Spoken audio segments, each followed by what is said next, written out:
Hello and welcome to the Brutal Iron Gym podcast, where our goal is to cut through the BS and deliver the brutal truth about topics related to health and happiness. Today's podcast number 1726. The topic is mindset and the title is How Would You Keep It? I was talking back and forth with a client. We were going through their weekly journal, their 101 journal, and they were laughing because they are kind of new to everything. They've had a lot of goals over the years. They've worked on a lot of things, but they've always kind of gotten into it, fell off, fell off. But this time they're super dedicated. They really want to go after it. But they said, I wish I could just snap my fingers. And what they meant was they wish they could just snap their fingers and they would achieve their goals. Like everything would be theirs instantly. My response was, that may be even more stressful than what you're feeling now. And they seemed surprised by that. So I thought it would be a good podcast to explain why. Well, as I told them, say you were able to snap your fingers and you could be 10% body fat. You could have 20-inch arms, 30-inch booty. You could total, say, the world record, 25,000, like 2,500, whatever the heck it is. Like squat 1,000 pounds, deadlift 1,000, bench 600, whatever it might be. You know, if you could snap your fingers and have everything you want. It sounds great, right? But it would actually be more stressful than you'd imagine. How so? Well, once you have it, once you can taste it, feel it, experience it, once you finally have it, how would you keep it? Would you be able to keep it? Or would you have to watch it all slowly fade away?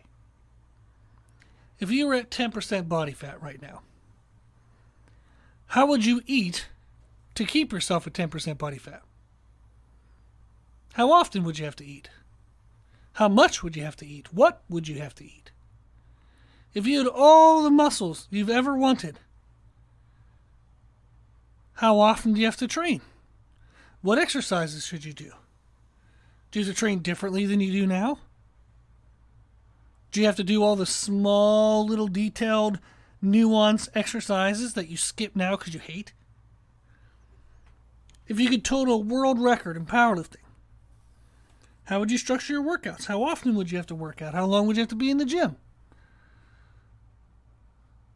What accessories would you do that keep your joints strong but not your CNS constantly overtrained?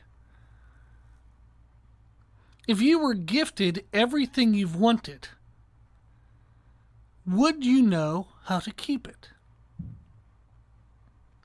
I think this is an important question to remember because it gives clearer purpose and it can provide motivation for the process, the journey that we have to go through to get what we want to earn our goals. Through the process, you learn the answers to all of these questions. How much to eat, when to eat, what to eat, how much to train, when to train, what to train. You learn, practice, and solidify the discipline and the habits it would take not only to achieve the goals, but to keep them. And then once you have them, you would have a greater chance of being able to keep them. You wouldn't have to immediately live out the fear of watching everything wither away. To have once had it, but only for like a day or two, and then it starts to decrease and fall away. You wouldn't even have time to enjoy it because it would immediately start fading away. So don't disparage the process. Don't try to skip it or rush through it.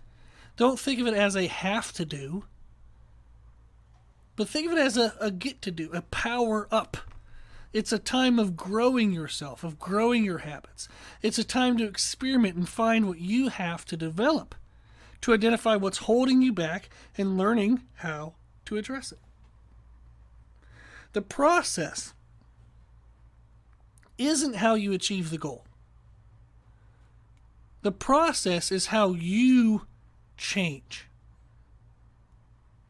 And it's through the changes in you that you'll achieve your goals and be able to keep them. If you could snap your fingers and wish for something, don't wish for the outcome. Wish to become the person that makes the outcome possible. That's a big difference, right?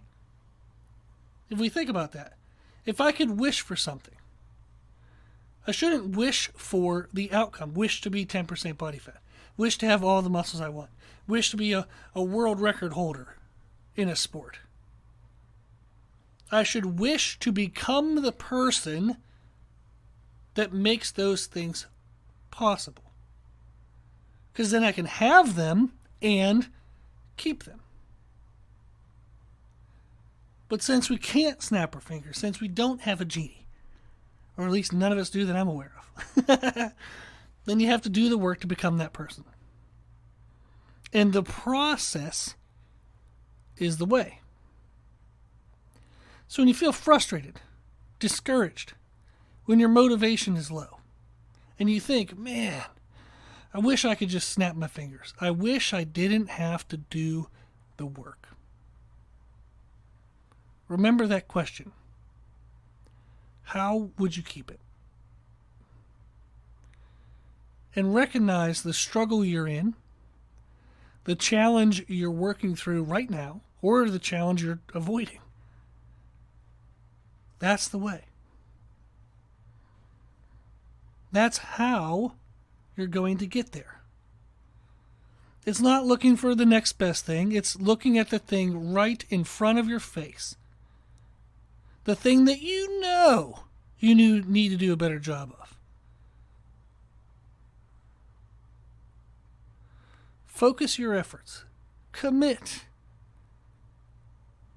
And continue to build the person that allows your goals to become possible. Don't wish for it, work for it. Work to become the person that can keep it. That's how you'll earn it, but also be able to keep it. So, to that client, when they said, I wish I could just snap my fingers, and I responded, that may be even more stressful than what you're feeling now, this is what I meant. You would have it, but a couple days, maybe a week, and it would slowly start fading away, and there would be nothing in your mind, nothing that you could do to keep it, because you wouldn't have the answers. You wouldn't have the lifestyle. You wouldn't have the mindset, the discipline, the mentality. You wouldn't have what you needed to keep it because you didn't develop that in order to earn it. So again, don't wish for the outcome. Work to become the person that makes the outcome possible. Okay?